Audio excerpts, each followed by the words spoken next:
ಆತ್ಮೀಯರು, ಸ್ನೇಹಿತರು, ಭಾಳ ಅತ್ಯಂತ ಆತ್ಮೀಯರು ಅಂತ ಹೇಳೋದಕ್ಕೆ ಇಚ್ಛೆ ಪಡ್ತೀನಿ. ಈ ಸಂದರ್ಭದಲ್ಲಿ ಅವರಿಗೆ ಜನ್ಮ ದಿನದ ಶುಭಾಶಯಗಳು. ಜೊತೆಗೆ ಭಾಳ ಹೆಮ್ಮೆ ಪಡುವಂಥ ಸಂದರ್ಭ ಇದು. ಏಕೆಂದರೆ ಕನ್ನಡ ಚಿತ್ರರಂಗದಲ್ಲಿ ಸ್ವಲ್ಪ ನಿಷ್ಠುರವಾಗಿ ಹೇಳಬೇಕು ಅಂದರೆ ಈ ಥರದ ಹೊಗಳಿಕೆ ಕಾರ್ಯಕ್ರಮಗಳು ತುಂಬ ಕಡಿಮೆ. ಹೊಟ್ಟೆ ಉರಿ ಪಡೋರೇ ಜಾಸ್ತಿ ಇಲ್ಲಿ.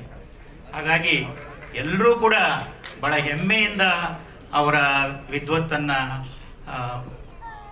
ಪ್ರಶಂಸೆ ಮಾಡೋದಕ್ಕೆ ಹೃದಯವಂತಿಕೆಯಿಂದ ಬಂದಿದ್ದೀರಿ ಅಂತ ನಾನು ಅನ್ಕೋತಿದ್ದೀನಿ. ಭಾಳ ಸಂತೋಷ. ಈ ಸಂದರ್ಭದಲ್ಲಿ ನನಗೂ ಕೂಡ ಭಾಳ ಹೆಮ್ಮೆ. ಸಾಮಾನ್ಯವಾಗಿ ನಿರ್ದೇಶಕನಿಗೆ ಎಲ್ಲಿ ಮಾತು ನಿಂತೋಗುತ್ತೋ ಅಲ್ಲಿ ಅವ್ರ ಮೂಲಕ ನಾವು ಮಾತಾಡಿಸ್ತೀವಿ, ಹಾಡುಗಳ ಮೂಲಕ.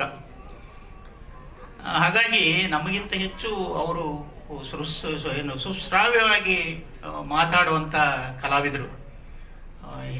ಆ ಥರ ಸಂದರ್ಭಗಳನ್ನ 3000 ಸಂದರ್ಭಗಳನ್ನ ದಾಟಿಸಿ ಒಬ್ಬ ನಿರ್ದೇಶಕನಿಗೆ ಸಹಾಯಕ ಆಗಿದ್ದೀರಿ ಅಂದರೆ ಅದು ಭಾಳ ದೊಡ್ಡ ವಿಚಾರ. ಈ ಸಂದರ್ಭದಲ್ಲಿ ಹೇಳೋದೇನೆಂದರೆ, ಅವರು ಆ ಪೆನ್ನು ನೋಡಿದೆ ನಾನು, ಅವ್ರಿಗಿಂತ 1 ಅಡಿ ಜಾಸ್ತಿ ಇದೆ. ಅದಿನ್ನೂ ಮುಗಿಲೆತ್ತರಕ್ಕೆ ಬೆಳೆದು ನಿಂತ್ಕೊಳ್ಳಿ ಅಂಥೇಳಿ ನನ್ನ ಆಶಯ.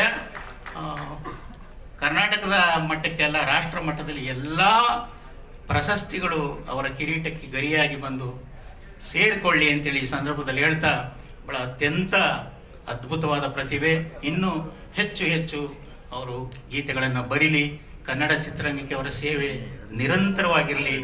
ಇನ್ನೂ ಅನೇಕ ವರ್ಷಗಳು ಅವರಿಗೆ ಭಗವಂತ ಈ ರೀತಿ ಬರೆಯುವಂಥ ಅವಕಾಶಗಳನ್ನ ಕೊಡಲಿ, ಶಕ್ತಿಯನ್ನು ಕೊಡಲಿ ಅಂತೇಳಿ ಈ ಸಂದರ್ಭದಲ್ಲಿ ಹೇಳ್ತಾ ಮತ್ತೊಮ್ಮೆ ಅವರಿಗೆ ಶುಭಾಶಯಗಳನ್ನ ಹೇಳ್ತೀನಿ. Thank you.